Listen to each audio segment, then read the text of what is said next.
And just now, another Green Bay Packer has been injured. At the worst time, in the worst way possible. Oh, no, look at that. The Bills have now scored 38 unanswered, 47 unanswered points against the Broncos. Yeah, at least Baker played a pretty good game. Till he didn't.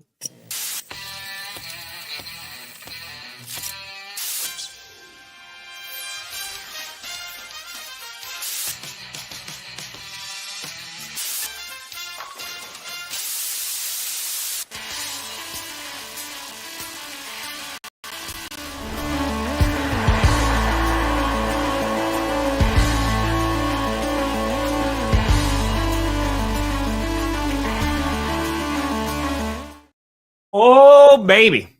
We here. What's that? You in the right direction. Welcome to another edition of the Grossi Perna Show. I'm Tom Grossi. That's Brandon Perna. And this is GPS. And I think someone said this in the chat yesterday. They said it stands for Goodbye Playoff Show. And I think that was a very good comment. Not only were we completely eliminated from the playoffs, but all of clickbait just getting punched. Well, except for the folks who didn't make it there. But yeah, a rough weekend. Not a single one of our teams showed up, huh? Hey, the beginning of your game looked really good. That for that one drive, man. If football was only one drive, not for the Packers because we would have lost 7-0, but if there was one drive, you guys would have shut them out. Yeah, actually, the Broncos played a very solid first half. We missed a field goal to close it out. We would have went into halftime, tied 10-10. So respectable first half, really. And then it was not fun after that. Yeah. But that was, I said the problem with our offense, it's streaky. They'll score like 20 points in one quarter, and that's it. Well, they only did 7. They only did 7 this week, and it came on the first drive.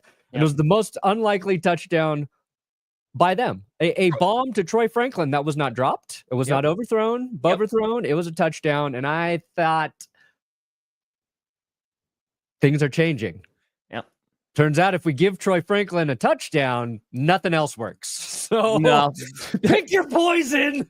Pick it carefully. And you guys, man, my take from the Packers is they had the most it just isn't our day type of game I've seen in the playoffs in a while, where, yes, Jordan Love did not play good, but it was like everything went wrong for them. The injuries, the types of injuries to the players, to the guys they tried to fill in for your injured linemen, like, dear God, they couldn't catch a break. Like, none. Sucked. No. Yeah, I mean, if you look at the stats... I was just trying to record the post game after or right before this. If you look at the stats, I mean, the stats are nearly identical between the Packers and the Eagles. The biggest difference, the Eagles had more rushing yards, but the biggest difference is turnovers. Yeah. That literally just, and injuries. By the end of it, we were down 3 wide receivers. We were down linemen. Devontae Wyatt went out in that game. Elton Jenkins went out in that game, and they still hung it. The fact that with 3 turnovers, we had a fumble on the freaking return. We had a fumble and 2 interceptions, and it was 10-0 at halftime. Yeah. Like the defense, they had one bad drive where Goddard was just stiff-arming Carrington Valentine higher weight. Not for you guys, but for just football fans, that play was incredible. Yeah, it was nuts. So they had like one bad drive, but ultimately the defense was so damn good in that game. They allowed the offense multiple opportunities, and they just couldn't get it going. Whether it was the multiple interceptions thrown by Jordan Love, whether it was the fumble, whether it was the missed field goal.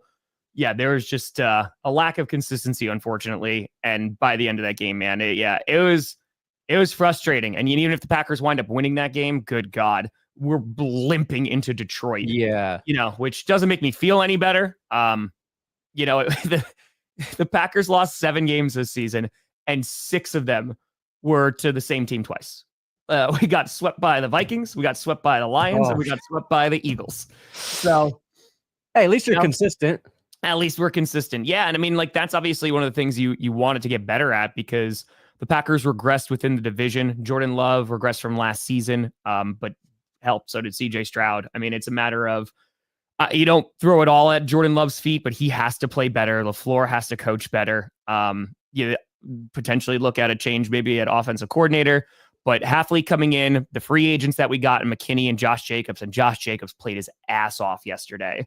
He got one run where they're dragging him by his jersey, and he's still getting down to the 1 yard line. Dude, that run was so nice. It was so nice. And Jacobs was he was not happy after that, saying that he's going to try to get some people over here. Please, Max Crosby, please. But yeah, just a disappointing day for the Packers. Literally, that's just the only person you want from the Raiders. Yep. That he knows that he played with. Yeah, exactly. That's who you want.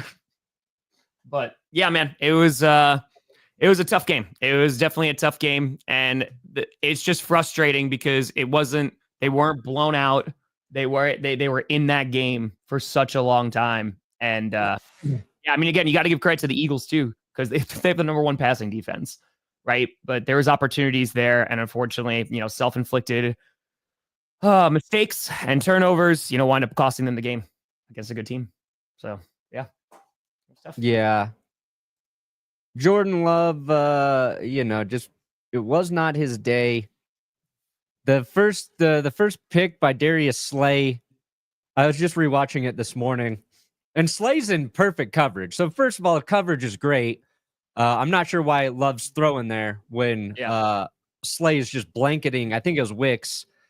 And as he turns around, it's like the ball just fell right into Slay's arm right here. Like he didn't even have to try to catch it. It just went whoop. It was a little bit too much, like inside, right? Because it needed to be out to give Wicks a chance there. Exactly. And then the one to Zach Bond was really bad. Him and Kraft I don't know if they weren't on the same page on that play or. So LaFleur and Love talked about that in the post-game press conference. And basically they said that was a schematic issue. So it was basically that it was the right call, they said, but Bond came back into the window and Love just didn't see him and he threw it where he thought Tucker Kraft was going to be. Yeah. Tucker Kraft got chipped on that too. So he wound up tripping on that play. But yeah, again, they have the number 1 passing defense for a reason, man. And again, like Jordan Love, again, has to see that guy. But yeah, unfortunately, didn't. If this were a hot take show, Undisputed or First Take, Undisputed because I offer you $1.5 million for intercourse. We'll go with Undisputed here. The questions I would be asking you would be: is Matt LaFleur on the hot seat now, Tom? After that coaching performance, and did the Packers overpay Jordan Love prematurely? We answer after the break. Penis pills. That's what I just imagine as the sponsors there. Yeah, and I think like calling into question LaFleur's play calling, this is something that Packers fans, including myself, have called into question a few times. And you think maybe with a better offensive coordinator and maybe not having play calling duties could change things here. Again, it's tough to judge on this game because of all by the second half, man, like who's Jordan Love even throwing the ball to? I was about to go in as wide receiver, but yeah, good. I think it's because I feel like Broncos fans kind of have the same thought crossing their brain this morning about, play calling. And you've got 2 great play callers, I think, in LaFleur and Sean Payton you're talking about. And I think it's more just about continuing to, develop and evolve as a play caller with young quarterbacks. And LaFleur and Rodgers were great together. And part of that's because Rodgers obviously kind of adjusted and bought into the way that LaFleur wanted to run the offense. But what is so hard to understate is the experience of a veteran QB. When you have a good play called, but something breaks down in the play and the veteran quarterback realizes it and adapts on the fly. And that just takes time with guys like Love, with Bo Nix, and you can have the best play called up sometimes. And because of their inexperience, it might not work. So I think it's more about just being patient and letting those guys develop versus like just blaming, your offensive coach for 2 not great days either way. This is what I was talking about before, dude. Like, again, even with 4 turnovers, first downs, near identical. Packers beat them out there. Third down efficiency, Packers were 7 for 13. Eagles were 2 for 11. Again, defense played great. Almost the same amount of plays. Literally, Packers got more yards than 12 yards of them. Same exact amount of drives. Yards per play, 0.1 difference.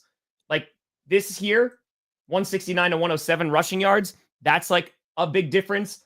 Penalties, good God, the penalties. Oh, the penalties were so effing frustrating, dude. But ultimately, that's the game. And then this is time possession. Literally, about a minute difference. Oh, that's nice. This is where it was the end day. And again, that's what I mean. The defense played more than well enough to keep them in that game. It just came down to turnovers. Time of possession. Oh, the Bills possessed the ball for 41 minutes. Yep. You ketchup. Fuck, I swear to God, I am going to buy so much and send it to you, mustard face. Don't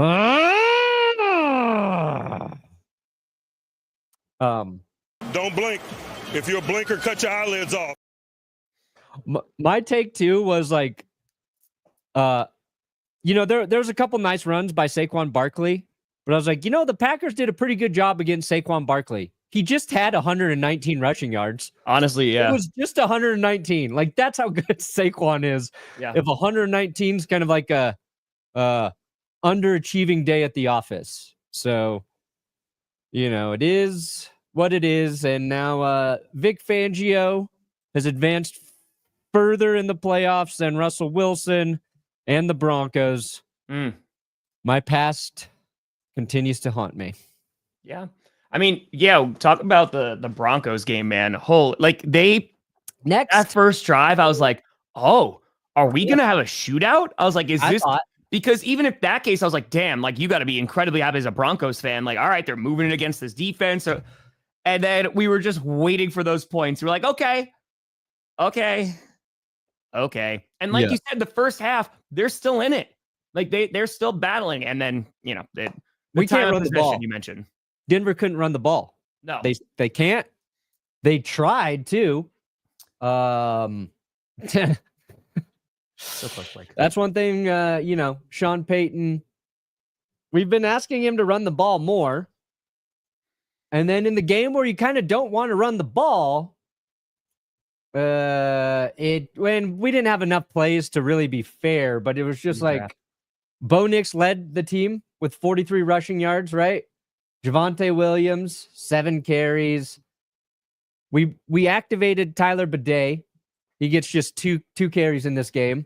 So I don't know why you make the decision to activate him. And his first carry was a 7-yard run, and then you don't go back to him. But it was just like the Broncos, they couldn't run at all. McLaughlin, -2 yards on 2 carries. So when you become one-dimensional and, you're trying to put it on a rookie quarterback to go toe-to-toe with Josh Allen, it's just not a great recipe for success. The time of possession was because the Bills ran the ball so well against the Broncos defense. James Cook had 120 rushing yards. Josh Allen added 46. Like, they lost Ray Davis in that game, but Ty Johnson had a nice performance, and it was just like 6-yard run after 6-yard run. Yeah. Setting up Josh Allen was, second in shorts, so they could play action, they could throw, they could just run again to pick up first downs. It felt like, they were just overperforming against like our defensive front, our defensive line. And then it was, of all guys, Curtis Samuel having the big day in the receiving game for the Bills. Like, okay. And I wouldn't mind. I mean, I thought the Bills would win. I just wish Denver would have, scored some garbage time points to take the sting out. Sure. Garbage time, we were dropping passes. We couldn't convert on 4th and 2 in garbage time. When you can't get garbage time points, that's what makes me mad. Because I want somebody to look back at this game as a box score guy and go, oh, yeah, Broncos put up a fight. Nope. No. And the Chargers and the Steelers, who I was laughing at, ultimately got a little more garbage time points and looked like they put up a better fight. So that stings. It's true. Perna got a fitting. Thanks, Stefan. Appreciate the support, Stefan. You have been relentless with your $50 super chats all season. Anyway. Oh, wow. Is that a pancreas? It is a pancreas. It is. On to next season. Yeah, I mean, like, for the Broncos, you know, it's tough to turn that page sometimes, but I feel like for you guys, like the Chargers are in that boat too, where it's, hey, talking about being able to make it into this position, to make it into the playoffs, you know, first year of Bo Nix, you know, with all that dead cap, I feel like the Broncos, you want to open up that playbook a bit more, right? And that is going to get a run game. You know, you have to get like a true running back there. You're going to have to get more weapons. So you're not just chucking it to Sutton. I know Troy Franklin had the touchdown in that game, but just the more consistent guy has been Sutton. And I feel like once you're able to do that and start to match the output of your defense, then you start getting a balanced attack. And considering you're already made the playoffs now, I feel pretty good. Pretty optimistic. Yeah, it's a dual threat running back, guy who can catch passes and run. I don't know like what happens to it, and it's not just the running backs. And I need somebody to look up like how often the Broncos run the ball with Bo Nix under center, because it just feels like we have this very talented offensive line, but for whatever reason, it does not translate to run blocking consistently. And I don't know what the issue is there. That's like something you got to look into now, later when you have some time. But I would say that's an issue. So it's get that running back, and then it's like, we need a dynamic tight end as well. Like the Broncos made a living with Adam Troutman, with Nate Adkins, and our fullback Michael Burton, and Lucas Kroll. I think it's Lucas Kroll. Good God. Anybody know does anybody know those guys outside of maybe catching one of my stream? Like, yeah, right. Those are, and don't get me wrong, those are all we like them. They're our lunch pail guys, right? They show up. They're our lunch pail dudes. But they're not guys who a defense is game planning for. So I think a tight end is a big need, a guy who can break some big plays. And when we had Russell Wilson last season, like the running joke between Will and I was like, we do not have a single tight end who can break a tackle, right? Wherever they catch the ball, that's where it's going down. And they got a little better this year, but I think that's the next thing they'll be looking at. Ty Warren is the guy everybody wants. I feel like the Broncos might trade up in the draft to get him if that's the guy they covet, but we'll see. Issues to be addressed later. Yeah, I mean, well, that also kind of like solves two problems, right? Because you get the receiving threat that you need and just another option there. This is Sod Blitz is the number one Josh Allen hater. Yeah, big Ravens yesterday. Hey. He was taunting me, and then he and everybody else were taunting each other. Dude, we got it. Bills Ravens next week. Oh my God. And it's prime time. It is going to be.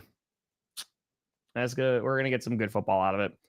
We are going to. Yeah, I mean, Tomlin started. Yeah, so we can talk about the kind of those Saturday games before we get into last night's game too. Sure. Yeah, those Saturday games. Steelers fans, again, Perna and I streamed that game.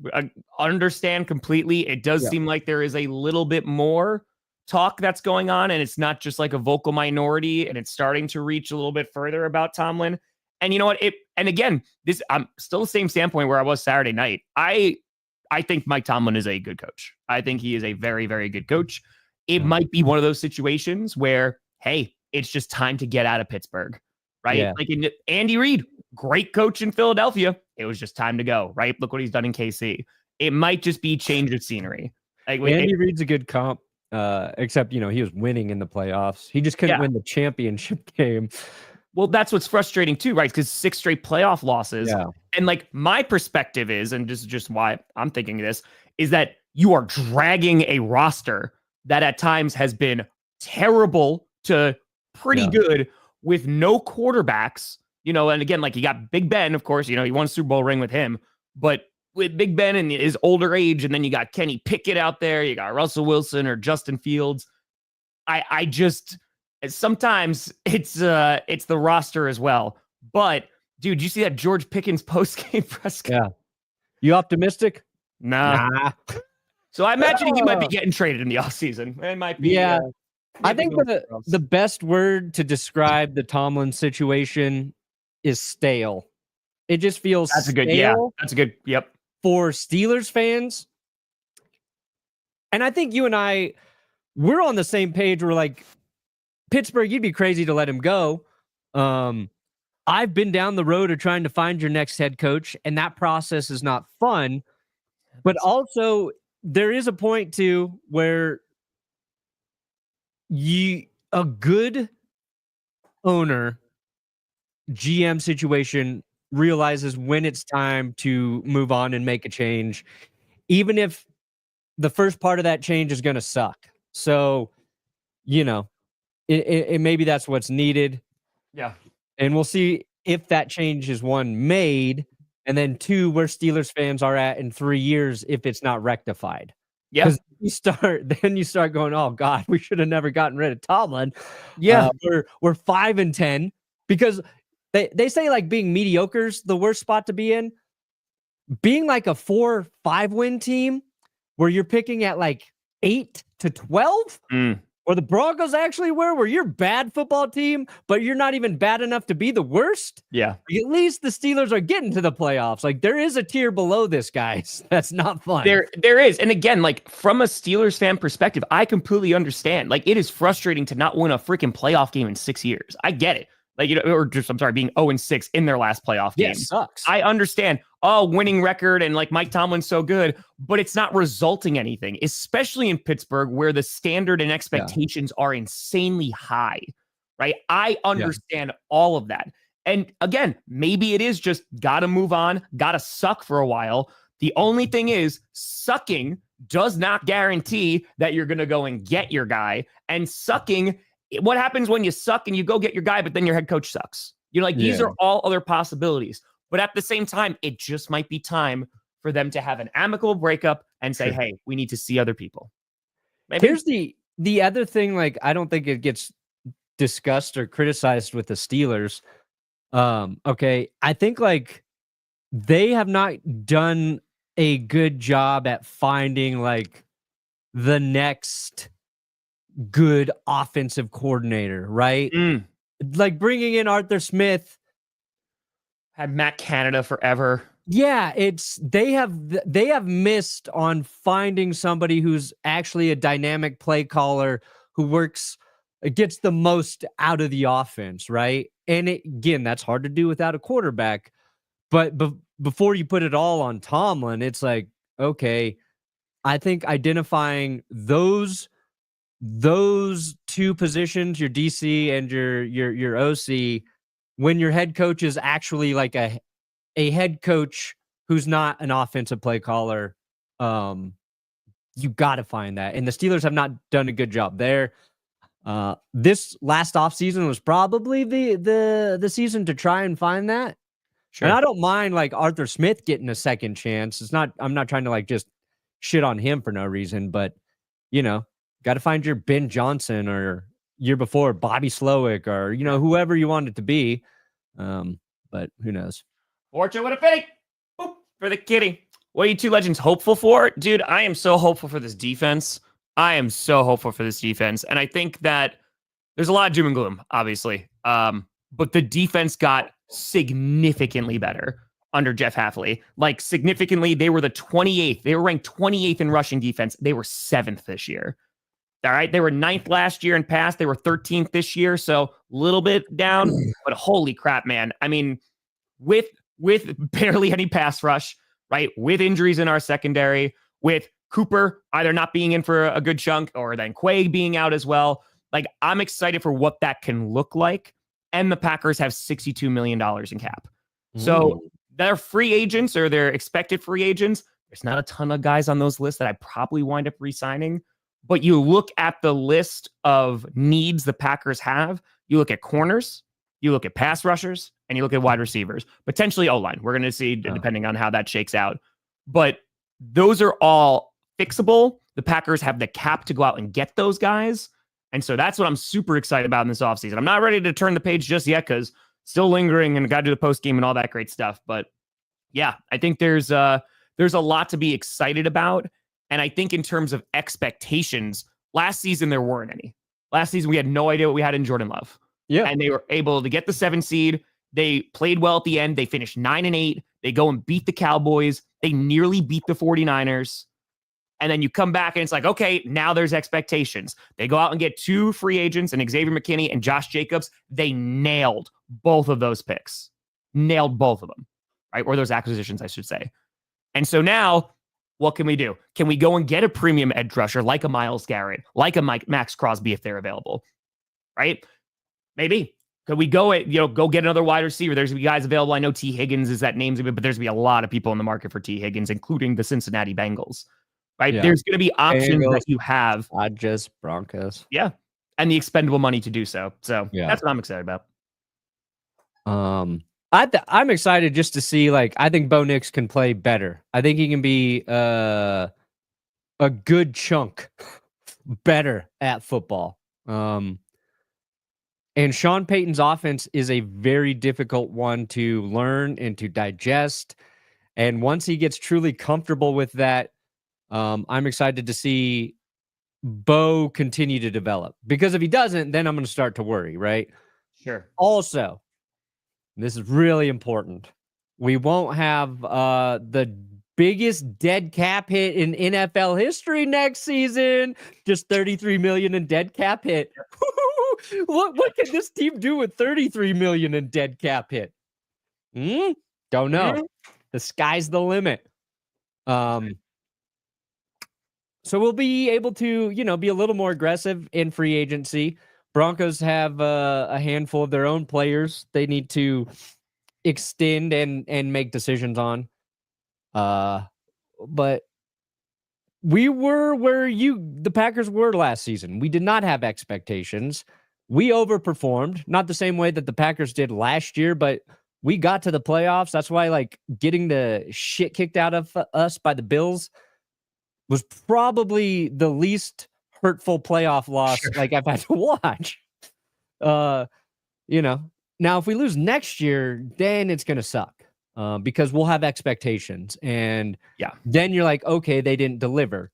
And I think a guy who really is going to have the longest offseason is Justin Herbert. When you talk about a player who didn't live up to expectations, who was the only quarterback to throw more picks than Jordan Love this weekend. Takes the heat off Love there with 4, old Justy Herbert. In a game where the game was literally changed by CJ Stroud making an incredible play. When the Texans offense did jack shit, the Chargers defense looked good. Their offense wasn't making plays either. But ball's on the ground. Stroud picks it up. On 3rd and 16, throws it from the sideline like a Josh Allen clone, picks up 30-plus yards for the first down, and that's when the game shifts and the momentum shifted. And you desperately needed to see Herbert answer with a play to match, and he was just never able to do so. And I know Herbert's getting piled on today, but he's going to have a long offseason to think about all that stuff. Luckily, he's got a head coach who glazes him harder than any head coach can glaze a quarterback, to the point where I don't even think Herbert wants some of the praise he's getting from Jim. It's if you watch the Chargers post-game locker room speeches, and you don't post one after your quarterback throws 4 picks, but I bet you Jim Harbaugh figured out a way to give Herbert the game ball after that loss to the Texans. Poser. USA. Jeffrey Dahmer. USA. Here, please. I just imagine Justin Herbert's at home, eating breakfast, right? He's eating cereal, and Harbaugh just slowly creeps up out of the chair, just rubbing his shoulders. He's like, "How you doing today, champ? Yeah. How are you? You doing good? You doing all right?" Herbert's I didn't play well. He's like, "Don't worry. Go to the front door. Yeah. I got the whole offensive line to come over to tell you how good you are today, Justin." Well, again, you look at the Chargers' performance too, and in a similar way, their defense did enough to win that game. And again, shout out to the Texans defense, because even when there were all the turnovers, because the Texans offense was not doing well until that play, turnovers, all that great stuff, the Texans defense rocked. But the Chargers were doing more than enough, and their offense just couldn't move that ball, right? They had the 2 field goals, and they couldn't score. Nobody could catch besides Ladd McConkey. And that's where you get excited about the Chargers, because the O-line wasn't good, but getting more weapons, like that is going to elevate that offense significantly. And you already have a really good defense. Yeah. So considering, what Harbaugh was able to do year one, I think it's impressive. The unfortunate thing for the Chargers too, is I think the expectations were, hey, maybe we can make the playoffs this year. They do, but the expectations were they were going to win that playoff game. And I think that's, makes it sting a little bit more because the Texans, they were not playing well heading into the playoffs. They clinched the AFC South, and it was like, oh, God, this offense bad. The O-line's bad. The defense is good. They're being consistent. But, oh, boy, they were not playing well. And for them to come up on the losing end talking about the Chargers, I think it just adds to that disappointment because it was like, oh, there was kind of expected that they were going to win or more likely that they were going to. Yeah. The Texans defense can give them a shot against the Chiefs. Their offense is really inconsistent. But if I'm the Chargers, this is what I do this offseason. I call the people over at EA Sports. I get on the horn with the Madden guys. I have them go in and make Quentin Johnston's Madden rating a 99. Pay somebody over there. I don't know. I don't give a fuck. $2 million. Quentin Johnston, 99 Madden rating. Then I call up the New York Jets. I go, Woody Johnson, I'm going to give you Quentin Johnston for Garrett Wilson. Go check his Madden rating. Get back on the phone after you look and tell me what draft pick you're going to send over with Garrett Wilson. That's right. And then I just wait to get him. That's it. That's what you do, Chargers. Because you're right. They desperately need somebody other than Ladd McConkey to be able to make plays in the receiving game. He had 197 receiving yards, I think, in that game. The next best Charger, I think, had 19. Yeah, like it was bad. There's two things that are funny there.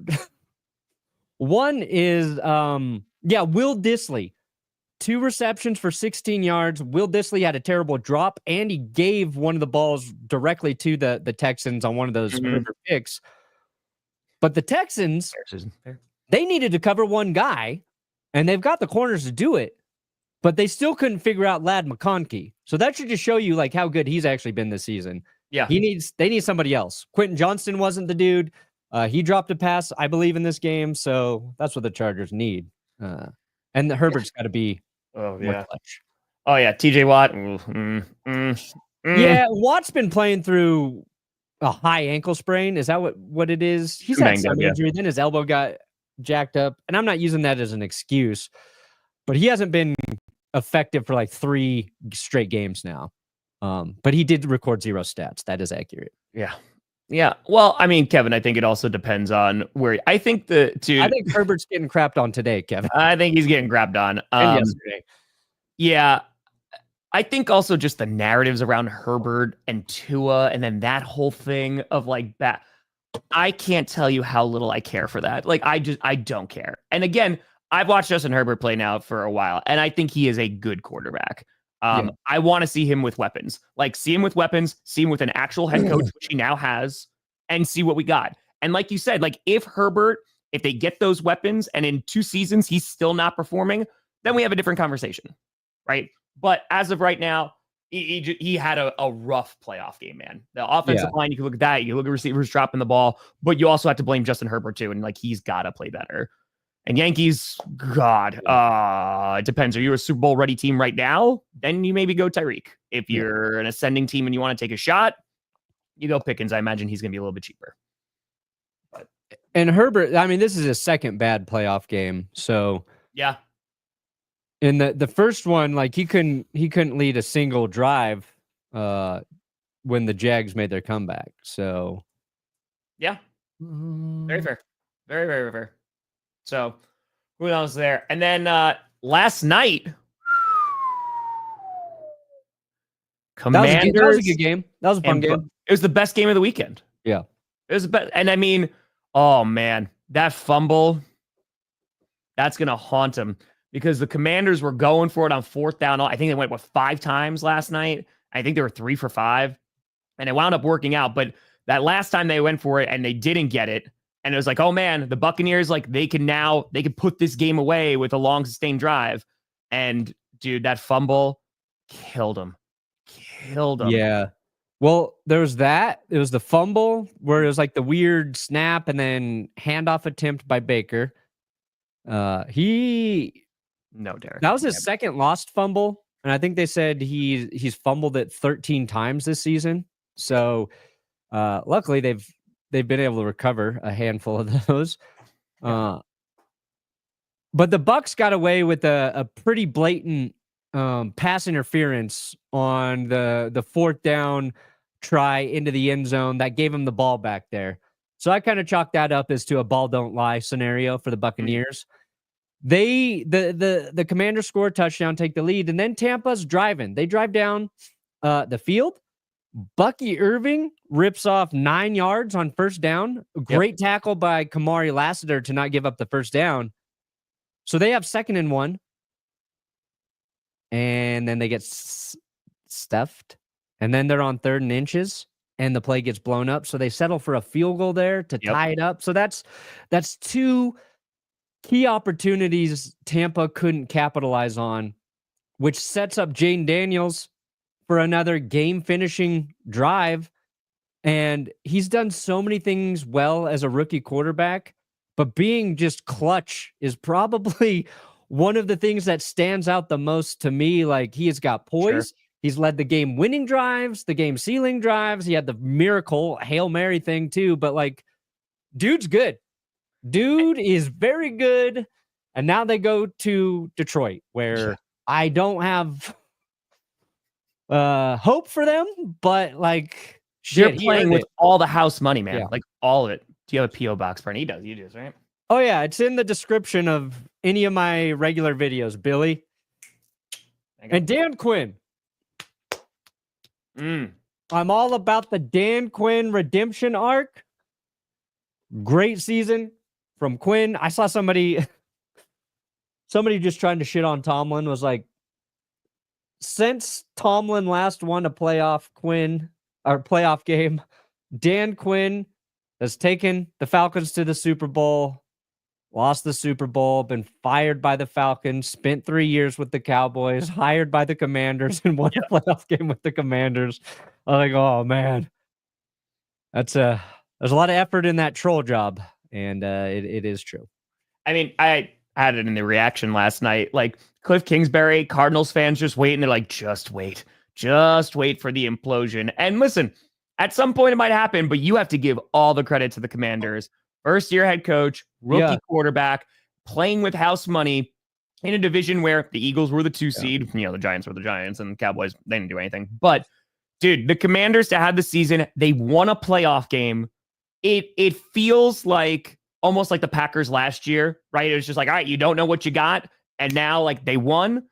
They were able to get on the road, and now they go up against the Lions. And now, even if it's competitive, right? If they're able to like stick in with the Lions, oh boy, like it's an exciting time to be a Commanders fan. Yeah, and I'm so happy for Washington fans, man, because they have been waiting for a long time, and I'm so happy that Dan Snyder does not get to have any part of this. You know, he just has billions of dollars and is, you know, living wherever the hell he's living. But damn, man, it was good. What does that look like, Sean? What does that look like? Yeah, win and more. If Snyder was still there, they wouldn't have Jayden Daniels. They would have effed something up along the way. You know? What was I gonna say? I don't know. I liked the Cliff Kingsbury thing. Yeah. Maybe, hear me out, Jayden Daniels is just a lot better at football than Kyler Murray. Maybe that's the issue. A little early, but I get you. Yeah, I've seen enough of Kyler.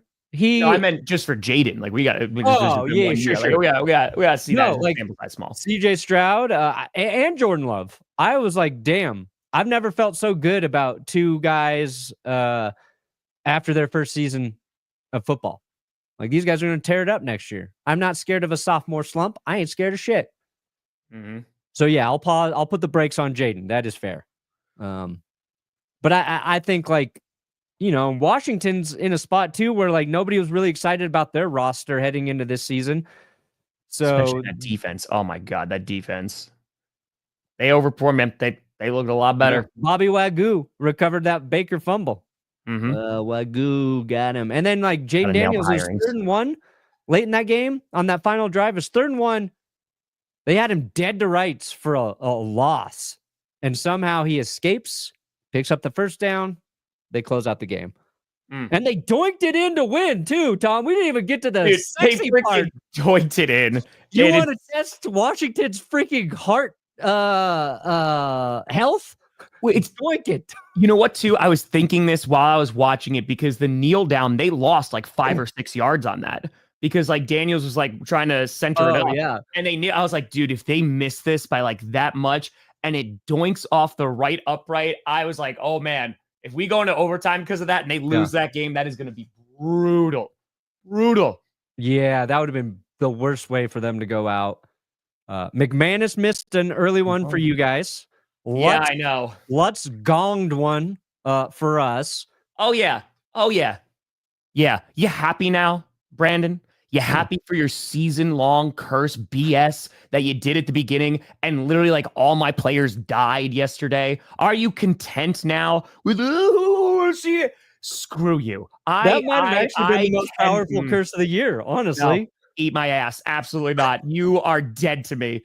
Dead to me. The gift I got you, I'm going to take a video of it, flushing it down. It doesn't even fit down the toilet. I'm going to flush it down the toilet. Burn it. You burn it in front of you. Jesus, God. Burn it. That's fair, Tom. That is fair. As you flip me off. I see right there. I see. Okay. No. That's it. You know what? GPS is done. Goodbye. You know, the curse was funny until how it took down the Packers, you know? Until how it took you guys down. The most brutal way possible. Oh, my God. I can't. We're going to do another season-long curse. Don't you guys worry. Oh, great. Can't wait. But who knows? Maybe the Packers won't even be eligible. Excellent. You know? That'd be great. That'd be wonderful. Who knows? Yep. Maybe I'll have you spin the wheel for the curse on the season long. I'm not touching that thing. I'm gonna have Jess burn it like I should have. I had her. I have an inside scoop. Got them all. Anyway, so we have a bunch of playoff games that are already set. Of course, we have to wait for tonight's game. You got the Vikings taking on the Rams, which should be a pretty good game. The Rams have a shot. You know, it's being played in Arizona. Where are you about this game? Because I think the Vikings should win this game. They should be favored to win this game. But the Rams, they're able to move that ball. They're able to throw on that secondary, which they should be able to. They have a top 10 passing offense, and the secondary from the Vikings has not been great. Yeah. It feels like the Rams,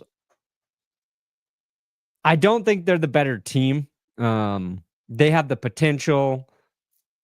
Again, I double down on they just bore me right now. But it feels like this game, like we saw against the Bills, they go out, they score like 35, beat the Vikings 35-34, and then next week their offense scores 6 points. You know? Like, yeah.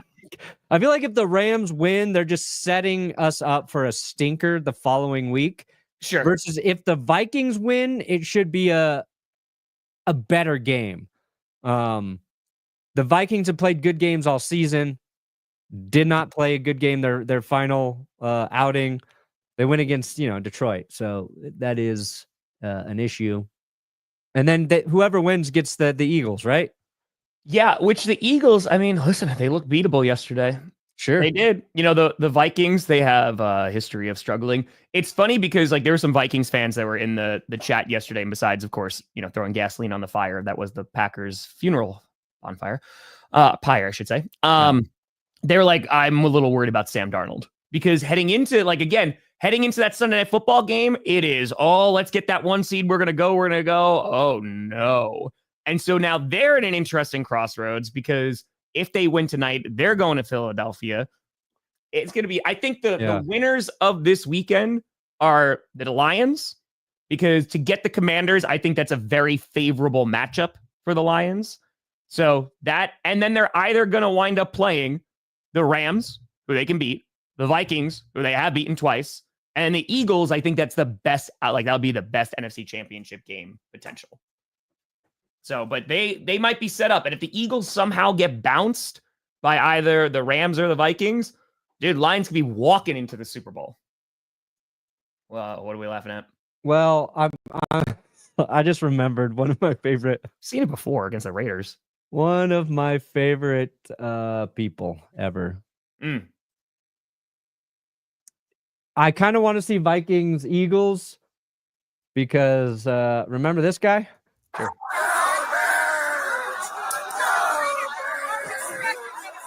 Yes. Yes.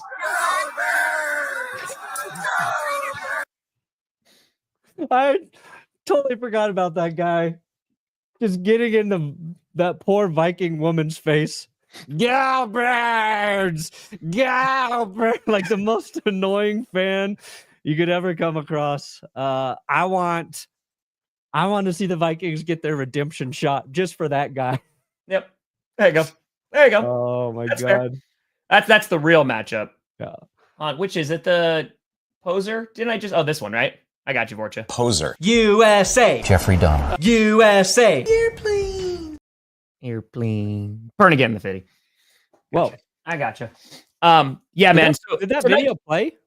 What? That video played like for 1 second on my end. Did it Yeah, play? played. On here? Oh, weird. Oh, that's StreamYard being StreamYard. I'm shocked. I guess. I Shocked. guess. All right. So taking you, a look Vorcha. at what we know. So you would like the Vikings to win just for matchup purposes. Yeah. There you go. I don't buy into the Rams being like I don't think the Rams are a Super Bowl contender. I think the Vikings have a chance to go to the Super Bowl. Could you, SpongeBob? And I just want teams who I actually believe can get there to advance. We're very lucky in that we get Bills and Ravens. Like both of those teams played incredibly well in the wild card. Both have elite quarterbacks.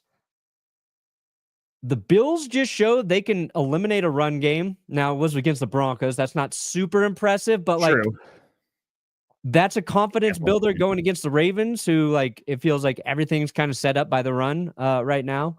I'm not trying to use that as a knock on Lamar. I know somebody will try to say that was a knock on. It's not.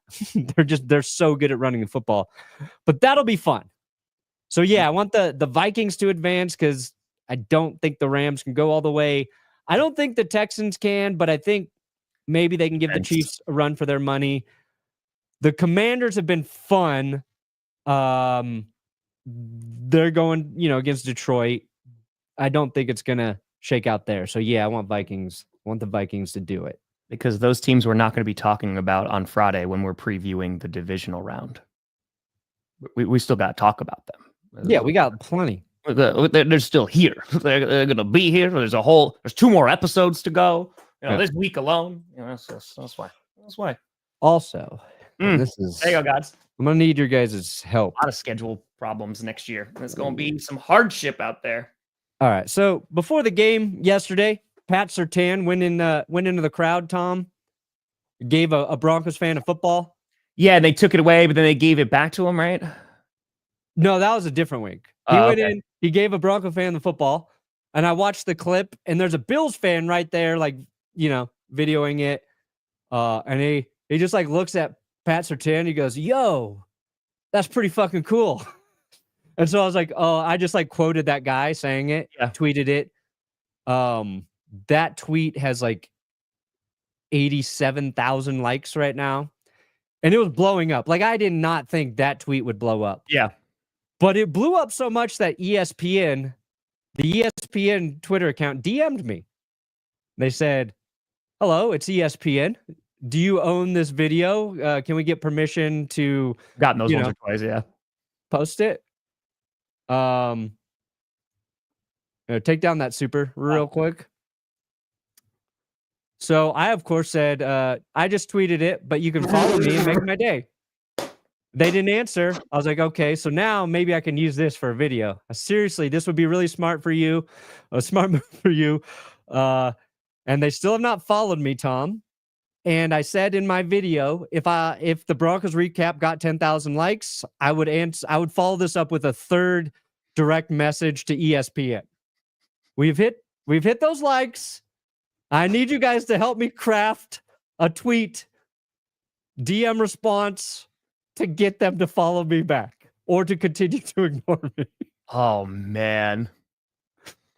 Like I almost sent like a bunch of them so it looked super, super desperate. But then I was like, I don't want ESPN to block me because if I you need to see their if you tweets. respond like, hey man, like my wife is talking about leaving me if you don't follow me, like starting to question my masculinity. Route. Worried about my family in the hospital from marijuana. His prognosis isn't good. If it were McCockner, he'd be. Yeah, he would be a marijuana overdose. Justin with a fitty. I need to know how to respond. Justin, I don't think that means McCarthy's going anywhere, to be honest with you. I think that McCarthy could still wind up back in Dallas. No. So I don't think just because they haven't talked just yet. Isn't he still under contract till tomorrow? Isn't it? Isn't it tomorrow? I thought it was the 14th. But yeah, if they're stopping him, I'm imagining they're stopping him from talking to the Bears for a reason. Unless he's just trying to save McCarthy from the Bears. Maybe Jerry Jones just likes Mike McCarthy enough to be like, hey, we don't want you as a head coach, but we don't want you to go to the Bears just for your own safety. But yeah, I don't know who goes after McCarthy besides the Cowboys as a head coach right now. I don't know. He feels like the perfect replacement for Mike Tomlin. I mean, hey, he is a Pittsburgh guy. A Mike for a Mike, baby. Hey. Like, what if they just traded? See what happens. Why not? Well, apparently Tomlin, right? Doesn't have that no trade clause. I saw that floating around Just a bunch. Trade Mike for Mike. But yeah, I mean, McCarthy could go to a few places. Robert Saleh, I think, is interviewing. I thought it was the Saints or the Jaguars today or tomorrow. I just saw that pop up.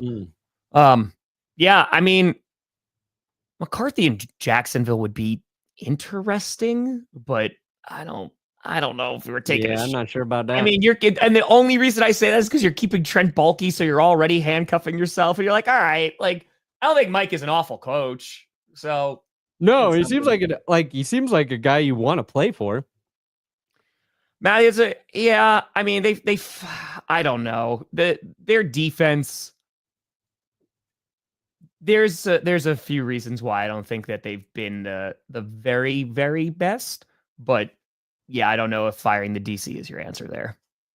Falcons got to figure it out, man. You just got to hope that Penix is the guy. You hope that Penix is the guy. Cousins obviously wasn't. And that you're able to just move on quickly with the roster that you have. Yeah. That's your one hope. I want Tomlin to stay in Pittsburgh, and I want both Aaron Rodgers and Kirk Cousins on the Steelers roster as QB 1 and 2. That's what I want. And I want the Falcons to pay most of Cousins' contract for the Steelers. Whiskey, the problem with your question is you said, is that the goal? We don't know if we're doing a show until about like an hour before showtime on Thursdays. So goals are, and 5 of us is tough. Imagine 32. Yeah. Something. 38-17 Lions. Yeah. All right. I feel like the Lions got a good matchup for Detroit. They just got to stay healthy. That was rough. A few stiff arms this weekend that were not good. There's 3 really nice stiff arms this weekend. That's Likely true. got one on Sutton. That is true. And Mike Vrabel, he got hired by the Patriots. That's like big news for the Patriots, but they announced that on Wild Card Sunday. Just seemed like an afterthought after about like 6 minutes. I literally was like, do I make a video about this? And I was like, no, it's the playoffs. No. Like, I don't know. Because again, like it's good. I think it's consistency, in terms of just you're getting a head coach in there, a lot of experience, knows the culture, all that great stuff. And unfortunately, a lot of Patriots said like, hey, so last year was just a wasted year. But that's just what Bill Belichick like wrote in, right? And he's like, Mayo is going to be the successor. And I think it just wasn't a great situation for Mayo. I mean, you had Kraft even come out and say that. So now you got Vrabel. You go out. You need to nail this draft, get a bunch of folks in free agency, rebuild that offense. Drake May, he looks pretty good, looks promising. Build on that. And there you go. Hey, Donk. Bill Belichick was like, I may be on my way out, but my terrible, horrible no good coaching tree will live for one more season in the NFL. Yep. Oh, boy. Yep. Hey, let's go. The couch is getting full, folks. Welcome. Yeah, dude. Welcome. It's terrible. It sucked that both, Tree lost, I lost, you lost. Podcasts. And all three of our teams kind of lost in similar, frustrating, disappointing ways. Perna just comes downstairs. His wheel is on fire, and I'm just yearning. He's like, Tom, how'd you get into my house? I was like, almost done. Just peeing on it. That might honestly make it more powerful, though. Yeah. A burned, peed on curse wheel from my P for the D. Oh, yeah. And Steve Spagnuolo, Spagnolium. He's taking some interviews too. He is. And I was like, do the Steve Spags approach. Just be comfortable with being a defensive coordinator. And I swear to God, right after I said that, I was like, he's going to take a couple interviews. I was like, damn it. And I hope to God somebody hires Spags. Get him the fuck out of Kansas City. I'm sick of their defense being so good. He's a big reason why. Out. Get him out of there. Make him the highest paid coach in NFL history if you have to.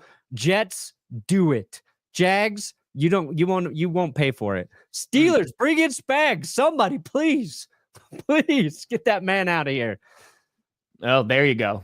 So KOC gets Justin Herbert. Harbaugh would never let him go. He'd never let him go. Remember that was the whole rumor, like draft day. It was like, oh yeah. No. Hey, Tomlin, appreciate you. We'll see how the Satans play tonight. We'll see. Yeah, tonight's game should be. Hopefully, it's a good game. I hope it's a good game. Whoever wins. Yeah, I mean, again, it's funny you bring that up, Damp. You don't know what you got. You know what I mean? Like sometimes perspective is one hell of a drug. Yeah, it is one hell of a drug. Just Mad Libs. Just make it up. Oh yeah, we'll get Perna blocked by ESPN today in 2 minutes. 2 minutes of that happened.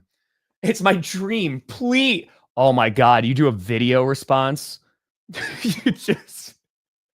Oh, ESPN. Or you know what? What do you have winners and losers coming out today? Yeah, tonight. Okay, tonight. You just send that to them in whole, like the whole video. You just embed it into the DM and be like, I'd really like if you guys could check this out. Yeah. This is what I can bring to your broadcasting. Oh my God. It'll be fun. All right, so you got that coming out today? Yeah, tonight should be up. Hey, appreciate you still win. Thank you. Yeah, it was a super duper dope interview. I thoroughly enjoyed it. Yeah, I did 3 streams yesterday, got 3 reaction videos done. I got the post game. I tried to record it before here. I just didn't get it done. So I'll record that. That'll be out at some point. I'll be streaming tonight. Another reaction video for tonight's game, and every NFL fan's reaction to Wild Card Round will come out. Scripted will be tomorrow, just because I got to wait for this game to be done. So scripted will finally be tomorrow. And Tight. We'll rock. We made it through the craziest day. So now it's just got to try and get through. Maybe. But Perna, appreciate the hell out of you. Folks, appreciate you. We had a ton of people in here today. We'll be back on Wednesday. Might be a shootout. Dude, I think the Commanders-Lions game, bare minimum, will be fun. I think we have a fun game. Just go for it on 4th down. Both teams, just nonstop. Yeah. It'll just be great. It'll be great. Stroud. Maybe we'll say, hey, Stroud's looking good. They're going to be appearing on Scripted. I got to win. DAVANTE. And maybe. I don't know if they make the trade for him. We'll see. No, Cap does not. Coaching salaries. There. Can't Lions do it? You just got to ask the ownership. They could pay Ben Johnson $10 million a year if they wanted. Tally, enjoy the game. Enjoy the fracking game. Yeah, exactly. Thursday morning. That will be it. But folks, I'll see you later tonight. Thank you so much for tuning in. I'm Tom Grossi. That's Brandon Perna. This is GPS. And you have been navigated. And you've reached your destination. The couch.